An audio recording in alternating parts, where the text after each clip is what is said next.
साबिक वजीर पेट्रोलियम सुहेल वजाद साहब हमारे साथ मौजूद हैं। सर, बहुत शुक्रिया आपके वक्त का। सबसे पहले तो ये जानना चाहूँगा कि ये जो कहा जा रहा है कि महज धुंध की वजह से है, ये सारी चीज़ें, बात सही है कि क्यों हमेशा ऐसा होता है? और फिर दूसरी बात ये कि हम क्यों एक सही पॉलिसी अब तक ना ला सके? जितनी भी फोकस किया गया वो बिजली घरों की तामीर के ऊपर, पावर प्लांट्स की तामीर के ऊपर, ट्रांसमिशन और डिस्ट्रीब्यूशन नेटवर्क जो है इसके ऊपर कोई जो है वो ख़ास तरजीह नहीं दी गई। क्या वजह है इसकी? सर देखिए इमरान भाई, पहले तो मैं धुंध पे आ जाऊं। धुंध तो हर साल होती है ना जी। पिछले 25 साल से तो हम धुंध सुन रहे हैं, ठीक है ना। तो 25 साल में कितनी हुकूमतें चली गई, कितने मिनिस्टर चले गए, क्यों नहीं कुछ किया? पहला सवाल। मतलब जाहिर है फेलियर है, इनकॉम्पिटेंस है, टेक्निकल नॉलेज नहीं है, wrong people for the right job है, सारी गलत अच्छी जगहों पे गलत लोग लगे हुए हैं, रिश्वत है, करप्शन है, इनकॉम्पिटेंस है। अभी आप एक चीज देख लें कि आईपीपी के रिसीवेबल उन्होंने 131 दे दिए, जबकि गवर्नमेंट को 95 काटने चाहिए थे उसमें से, यानी देने से 36 चाहिए थे, वो भी अनऑडिटेड है। तो इस तरह की जो देखिए पावर प्लांट इसलिए लगते हैं कि पावर प्लांट में फ्यूल में भी कमीशन मिलता है और लगाने में भी कमीशन मिलता है। तो ये जो किकबैक्स सर, ये जो किकबैक्स और सारी चीजें हैं, करप्शन, कमीशन, ये सारा पावर प्लांट्स लगाने के अंदर ज्यादा होता है।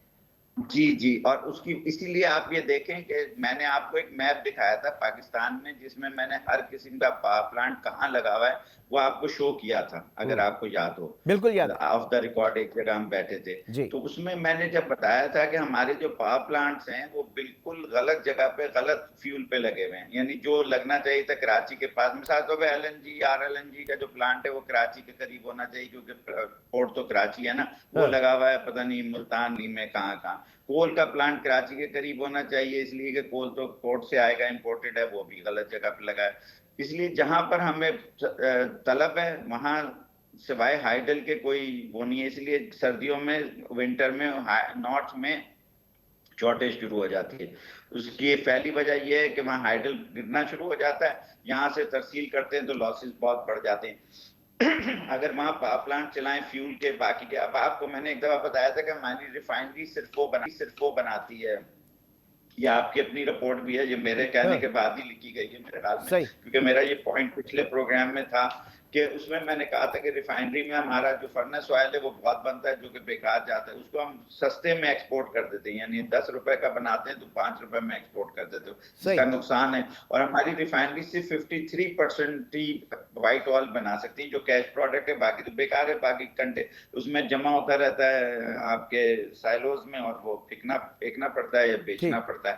तो एक तो ये मसला है। एक मैं यहाँ पे जरा मुनीर साहब को भी शामिल, मैं एक बात कंप्लीट कर लो। फिर जो NTDC है, NTDC सरकारी है, वहां से तो ब्राइब नहीं मिलेगी, इसलिए कोई भी आदमी ट्रांसमिशन एंड डिस्ट्रीब्यूशन, ये फॉग के जो मसले मसाइल हैं उसमें डालता ही नहीं, ना ड्राई टाइप ट्रांसफार्मर लगाता है, ना पोल माउंटेड ट्रांसफार्मर, ड्राई टाइप में सारे ऑयल के पुराने चल रहे हैं, उनके लॉसेस 7% है। तो इसलिए ट्रांसमिशन एंड डिस्ट्रीब्यूशन में नोबडी इज इंटरेस्टेड, बिकॉज ये सरकारी है। अगर इसको ये प्राइवेट होता तो यहाँ भी लगना शुरू हो जाता है, इसलिए कि वहां से भी तो मसले की सबसे बड़ी जड़ तो यही है सर, करप्शन, किकबैक्स, कमीशन। जो सियासी जमातें बड़ा क्लेम करती हैं कि हमने पावर हाउसेस लगाए, जरा फिर देखना तो चाहिए उन्होंने कमाया कितना, बनाया कितना, और अपने ट्रांसमिशन और डिस्ट्रीब्यूशन के ऊपर क्यों नहीं गए वो?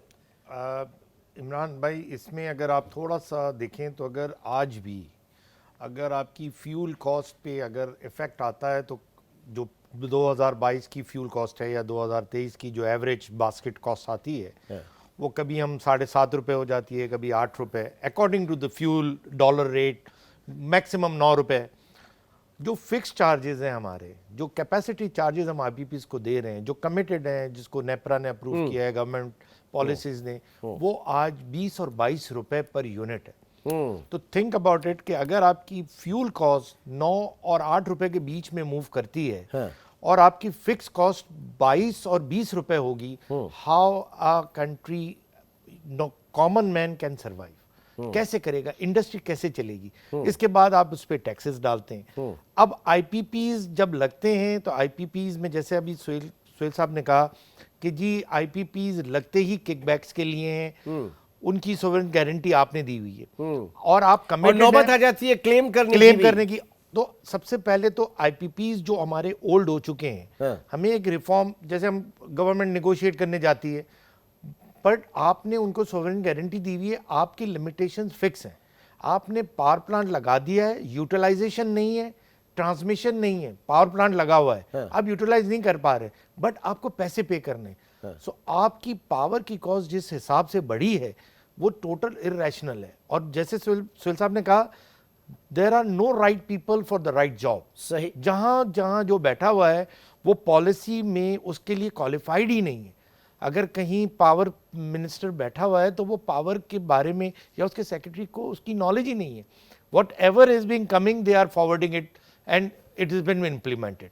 अगर आप चेक करें तो इस वक्त नेपरा जो अप्रूवल्स देती है, आज एक कॉमन आदमी का बिल 65 रुपए है, 60 रुपए है, उसमें हर 3 महीने बाद एक क्वार्टरली एडजस्टमेंट आ जाता है फ्यूल सही, का, ठीक हर है। महीने फ्यूल एडजस्टमेंट आ जाता है। ये प्राइस कैच कर ही नहीं सकते जब तक ये आईपीपीस को कंट्रोल ना करें। ठीक।